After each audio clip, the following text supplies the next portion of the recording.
Ma'asyiral muslimin rahimakumullah.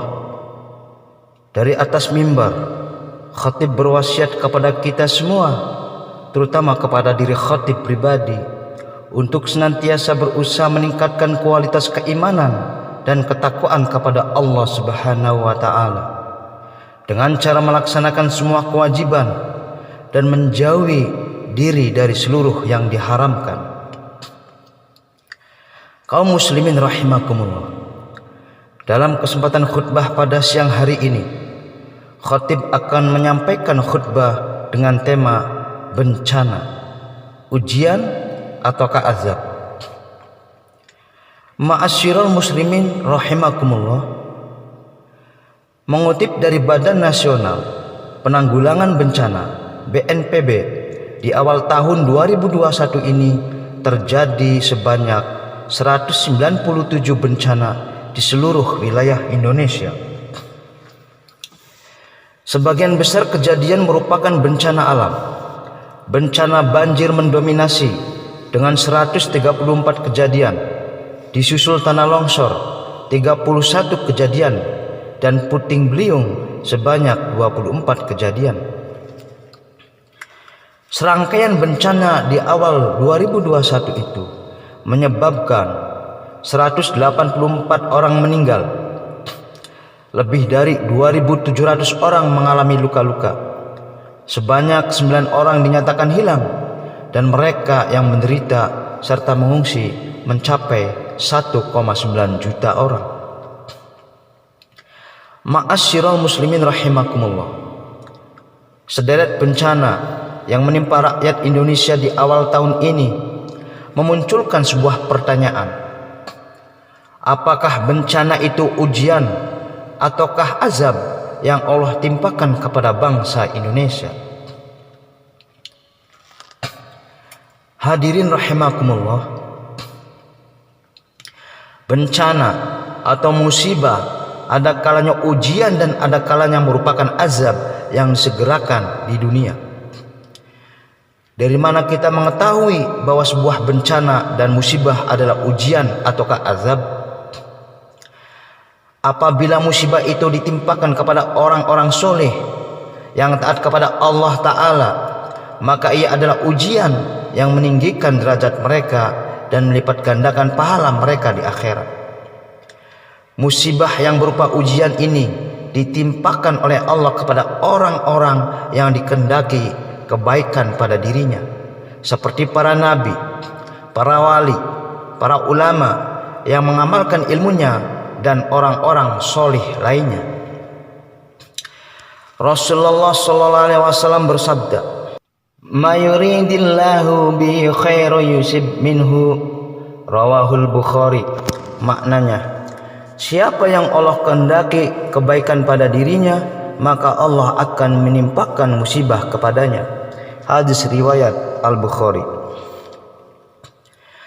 Dari hadis ini dapat dipahami bahwa seseorang yang dikehendaki kebaikan dan derajat yang tinggi pada dirinya, maka Allah melindunginya dari musibah agama dan menimpakan berbagai musibah dunia pada dirinya, anaknya, hartanya, atau orang yang ia cintai.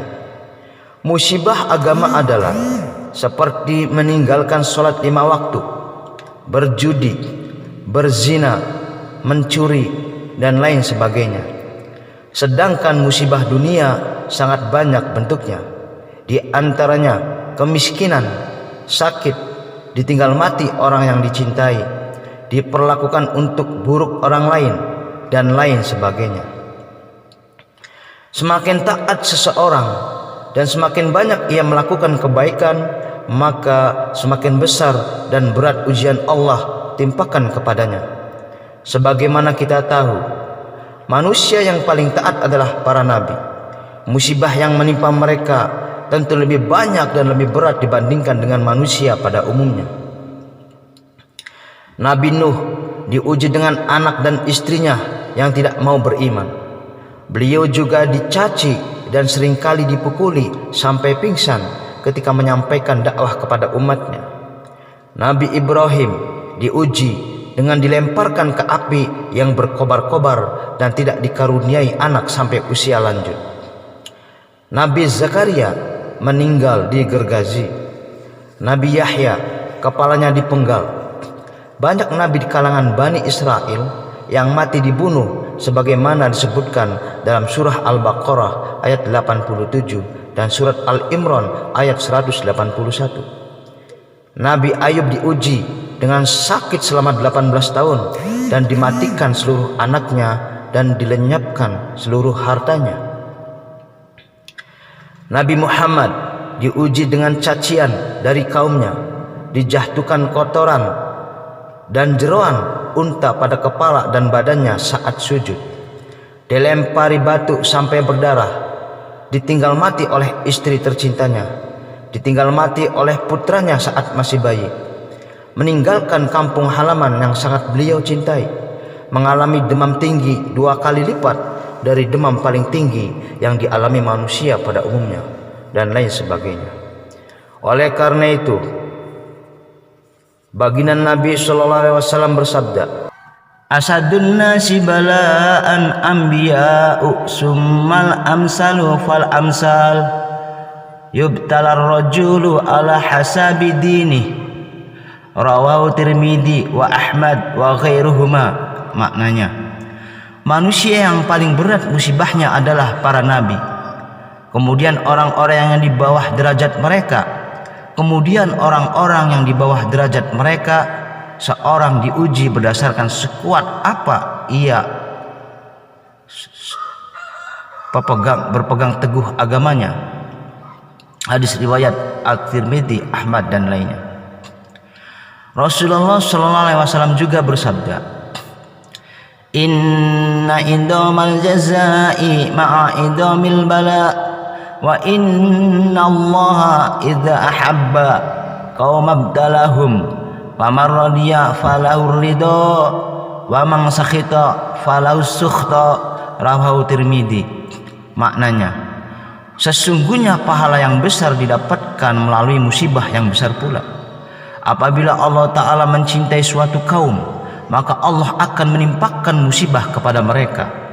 Barang siapa yang ridho, maka Allah meridhoinya, dan barang siapa yang tidak ridho, maka Allah murka kepadanya. Hadis riwayat At-Tirmidzi. Ma'asyiral muslimin rahimakumullah. Sedangkan bencana dan musibah yang merupakan azab Allah adalah yang ditimpakan kepada para pelaku dosa dan maksiat. Allah Subhanahu wa taala berfirman, "Wa ma asabakum min musibatin fabima kasabat aydikum wa ya'fu an katsir." As-Surah ayat 30. Maknanya, dan musibah apapun yang menimpa kalian adalah disebabkan oleh perbuatan dosa kalian sendiri, dan Allah memaafkan banyak dari kesalahan-kesalahan kalian. Quran surat Asy-Syura ayat 30.